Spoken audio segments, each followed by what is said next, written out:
용서가 낳은 기적. 제14장. 보상.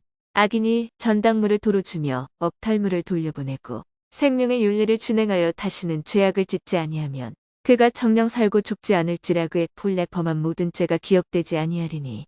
에스겔 33장 15에서 16절. 앞장에서 우리는 회개의 분명한 단계로 죄를 깨치나 깨달아 하는 인정, 죄를 버림, 죄의 고백 등에 관해 살펴보았다. 죄를 인정하고 마음속으로 깊이 슬퍼하고 겸손해지고 그 죄를 버리며 앞으로는 이를 멀리하겠다는 결심을 가지고 하나님과 지상에 있는 합당한 사람에게 겸손히 죄를 고백하고 나면 이러한 일에 대해 보상을 하는 일이 남아있다. 그는 해를 입힌 것이나 훔친 것이나 잘못을 범한 사실에 대해 보상해야 한다. 조셉 F. 스미스 회장은 합당하게 회개하는 방법으로 보상을 해야 한다고 말씀하셨다. 이 책에서 그의 말씀이 이미 인용된 바 있으나 강조하는 의미에서 다시 한번 인용한다. 진정한 회개란 죄에 대해 슬픔을 지니고 하나님 앞에 겸손한 양심을 지닐 뿐만 아니라 이러한 일로부터 완전히 떠나서 모든 악한 습관과 행위를 중단하며 생활을 완전히 바꾸어 악을 선으로, 악덕을 미덕으로, 암흑을 진리로 변화시켜야 함을 뜻합니다. 그렇게만 해서는 끝나는 게 아니고 가능하다면 우리가 한 모든 나쁜 일, 우리가 진 부채를 보상해서 하나님과 인간에게 당연히 돌려야 할 권리를 회복해야 합니다. 회개의 한 과정인 보상. 보상은 참된 회개의 중요한 한 과정임을 말해주는 선구가 많다. 그 중에는 잘못을 범한 일에 대해 어느 정도로 보상을 해야 하는지까지를 설명해 주는 선구도 있다. 예를 들면 모세는 다음과 같이 가르쳤다. 사람이 소나 양을 도적질하여 잡거나 팔면 그는 소 하나에 소 5으로 갚고 양 하나에 양 4으로 갚을지니라. 도적질한 것이 살아 그 손에 있으면 소나 낙이나 양을 물어나고 갑자를 배상할지니라. 사람이 밭에서나 포도원에서 먹이다가 그 짐승을 놓아서 남의 밭에서 먹게 하면 자기 밭에 제일 좋은 것과 자기 포도원에 제일 좋은 것으로 배상할지니라. 불이 나서 가시나무에 댕겨 낯가리나 거두지 못한 곡식이나 밭을 태우면 불 놓은 자가 반드시 배상할지니라. 거두지 못한 곡식이나 전원을 태우면 불을 놓은 자가 반드시 배상할지니라. 출애굽기 22장 1절, 4절, 5절, 6절. 모세가 오늘날의 많은 도시 인구보다도 더 많은 사람을 다스렸다는 것은 사실이며 그런 점에서 볼 때 그의 율법의 본 취지가 세속적인 일을 규제하기 위한 것이었다고 생각하는 사람도 있다. 그러나 다음의 인용문에서도 볼 수 있듯이 주님께서는 이웃에 대해 범한 일은 주님을 어기는 일과 같다고 보셨다. 그러므로 뒤에서 말한 보상이란 사회 정의를 유지하기 위한 법적인 요건일 뿐만 아니라 죄로부터 완전히 떠나 회개하는 한 과정인 것이다. 누구든지 여호와께 신실치 못하여 범죄하되 곧 남의 물건을 막거나 전당 잡거나 강도질하거나 늑봉하고도 사실을 부인하거나 남의 린 물건을 얻고도 사실을 부인하여 거짓 맹세하는 등 사람이 이 모든 일 중에 하나라도 행하여 범죄하면 이는 죄를 범하였고 죄가 있는 자니 그 빼앗은 것이나 늑봉한 것이나 맡은 것이나 얻은 유실물이나 무릇 그 거짓 맹세한 물건을 돌려보내되 곧 그 본물의 5분의 1을 더하여 돌려보낼 것이니 그 죄가 드러나는 날에 그 임자에게 줄 것이요. 레위기 6장 2에서 5절. 잘못을 범한 일은 4배로 갚으라는 말이 자주 언급되고 있다. 지나간 복음의 경륜의 시대에서와 같이 오늘날에도 주님께서는 다음과 같은 말씀을 되풀이해 주셨다. 그리고 또 진실로 내가 너희에게 이르노니 만일 내 원수가 첫 번째 너를 공격하고 난 후에 그가 회개하고 내게로 와서 너의 용서를 구하면 너는 그를 용서하고 다시는 이를 내 원수에 대한 증거로 간직하지 말지며 2번, 3번에 이르기까지 그같이 하고 또 내 원수가 내게 범한 잘못을 회개할 때마다 너는 그를 용서하되 7번씩 70번까지 그리할지니라. 그리고 만일 그가 첫 번째 내게 잘못을 범하고 회개하지 아니하거든 그럼에도 불구하고 너는 그를 용서할지니라. 그리고 만일 그가 2번째 내게 잘못을 범하고도 회개하지 아니하거든 그럼에도 불구하고 너는 그를 용서할지니라. 그리고 만일 그가 3번째 내게 잘못을 범하고 회개하지 아니할지라도 너는 그를 또한 용서할지니라. 그러나 만일 그가 4번째 내게 잘못을 범하면 너는 그를 용서하지 말 것이요. 이 증언들을 주 앞으로 가져올지니 그가 회개하여 내게 잘못을 범한 모든 일을 4배로 갚기 전에는 그것들이 지워지지 아니하리라. 그리고 만일 그가 이를 행하면 너는 내 온 마음을 다하여 그를 용서할 것이요. 만일 그가 이를 행하지 아니하면 나 주가 내 원수에게 택배로 내 원수를 갚되.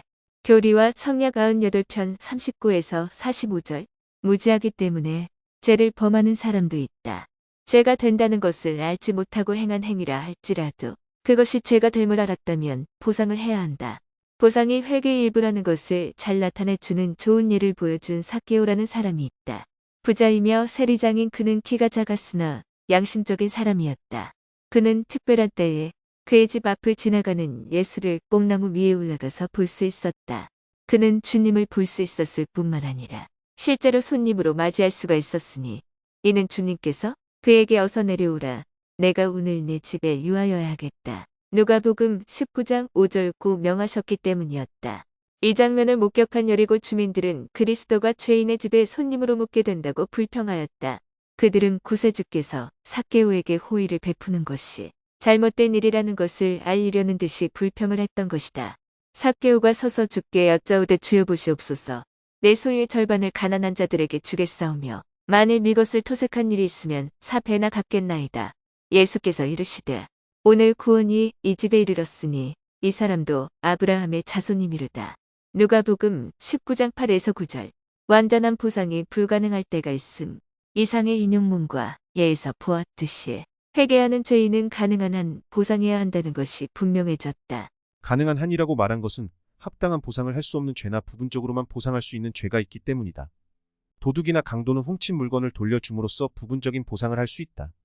거짓말을 한 사람은 거짓말로 해를 입은 사람에게 사실을 말하고 그 피해를 어느 정도 바로 잡을 수 있다. 다른 사람이 인격을 모독한 말은 그 사람의 명예를 회복시켜 주기 위해서 부단히 노력함으로써 부분적으로 보상할 수 있다. 잘못이나 부주의로 인해 재산을 잃었을 때는 이를 온전히 혹은 부분적으로 보상할 수 있다. 가장이 아내와 자녀에게 슬픔과 수치감을 안겨주었다면 헌신과 충성으로 확신과 사랑을 만회하기 위해 최선을 다해야 한다. 이것은 아내와 어머니의 경우에 있어서도 마찬가지다. 마찬가지로 자녀가 부모에게 잘못했다면 회개하는 뜻에서 잘못을 시정하고 부모를 공경해야 한다. 회개하는 사람이 보상하는 길은 많다. 상한 마음과 애통하는 심령은 어느 정도 회개의 길을 찾는 데 도움이 된다. 참된 회개의 정신이란 죄를 범한 사람이 이를 고치기 위해서 최대의 노력을 다해야 하는 것을 의미한다. 부정을 아내에게 고백한 어느 남편이 아내의 용서를 받았는데 아내는 그에게서 참으로 회개하는 태도를 보았던 것이다. 나는 그 남편에게 이렇게 말했다. 브랭크 형제님, 지금부터는 이 세상의 어느 누구보다도 훌륭한 남편이 되어야 합니다. 형제님은 아내의 약점을 너그러이 용서해야 합니다. 아내는 형제가 지은 10,000달란트의 죄를 용서해 주었으니 형제님은 아내가 지은 100펜스의 과오를 용서해야 마땅합니다. 살인은 보상할 길이 없음. 합당한 보상을 할 수 없는 죄에 대해서 전장에서 말한 바 있으며 살인은 용서받지 못할 죄이라고 말했는데 이는 일단 목숨을 잃게 되면 그 생명이 순진했건 비난을 받아야 했건 간에 살인자가 그 생명을 회복시킬 수 없기 때문이다. 그는 자기의 생명을 대신 바칠 수도 있겠지만 이것은 죄로 행해진 피해를 온전히 보상하지는 못하는 것이다. 그는 혼자 된 미망인이나 자녀를 돌보고 다른 많은 선행을 할 수 있으나 한 번 잃은 목숨을 다시 회생시킬 수 없으므로 온전한 보상이란 불가능하다. 일반적인 의미에 있어서의 회개로는 효과가 없는 것이다. 살인이란 이처럼 가증스럽고 영향이 크게 미치는 것이다. 재산을 잃은 사람은 부를 회복할 수도 있다. 명예를 훼손시킨 사람도 비난을 받지 않을 정도로 자기의 합당함을 입증시킬 수 있다. 순결을 잃은 사람이라도 회복과 회개의 기회를 얻고 보상하며 살아갈 수 있다. 그러나 다른 사람의 생명이건 자기의 생명이건 목숨을 앗아간다는 것은 희생자로부터 세상에 살 기회를 빼앗고 그에게서 이 지상 생활을 하는 중에 회개하고 하나님의 계명을 지킬 수 있는 기회를 빼앗아 가는 것이다. 그것은 그의 머리 위에 영광이 영원토록 더하여 지리라. 아브라함서 3장 26절 한 가능성마저 앗아가는 것이다. 순결을 빼앗은 것에 대한 보상. 순결을 잃게 된 것이 미치는 영향 또한 지대하다. 한번 순결을 잃거나 빼앗기면 다시 찾을 길이 없다. 강간이나 근친상간과 같은 것일지라도 피해자는 정신적으로 큰 위축을 당하게 된다. 그와 같은 악행에 협조하지 않았다면 물론 조금은 다를 것이다. 자발적인 협조가 없었던 들 그러한 죄행도 없었을 것이다. 순결을 잃고 고심하기보다는 미덕을 지키려다 목숨을 잃는 편이 낫다. 이 책에서 계속 언급되었던 바와 같이 성적인 순결을 잃은 사람은 상당한 정도까지 회복할 수는 있지만 그 죄의 가증함 때문에 주님께서는 죄형을 용서받을 수 없는 죄다음으로 무겁게 하셨다. 비혼인 두 남녀가 성적인 죄를 범해 미덕을 잃고 모두 큰 해를 입었을 경우 보상의 원리가 문제된다. 이런 경우에는 그 죄를 한 가정 안에서 책임을 질 결혼을 깊이 생각하여야 한다. 자기들의 부정한 행위로 저질러진 일을 결혼으로서 해결하도록 노력해야 하지 않겠는가? 죄의 결과로 임신을 하였을 경우에는 더욱 그러하다. 이런 경우에 고통을 가장 심하게 당하는 측은 여자이다. 낙태를 하는 것은 이미 지은 가증한 죄에 죄를 더하는 행위이다. 남자 측은 부담이 없다고 느낄지 모르나 여자는 온갖 무거운 짐을 다 지고 고통을 당하는 것이다. 여자는 역경, 제약, 당황으로 9개월을 지낸 다음 고통 끝에 아기를 낳고 어려운 삶을 계속하게 된다. 결혼할 것을 제의하지 못하거나 대가를 지불하지 못하거나 손실감이나 당황함을 덮어주지 못하는 남자란 비겁한 자이다. 그러나 남자들은 이러한 사실을 외면하고 그들이 지은 죄의 대가를 여자에게만 지우고 만다. 부모들은 흔히 한두 가지 이유를 대고 아들을 용서하며 둘이 범한 죄의 책임을 여자에게만 씌우려 한다. 때때로 남자의 부모는 해산 비용을 부담하고는 관대한 대접을 했다고 생각하는데 이것은 그러한 비용이 한순간의 변명은 될 수 있으나 그녀가 이 일로 평생 동안 무거운 짐을 지고 있다는 사실을 외면한 처사인 것이다.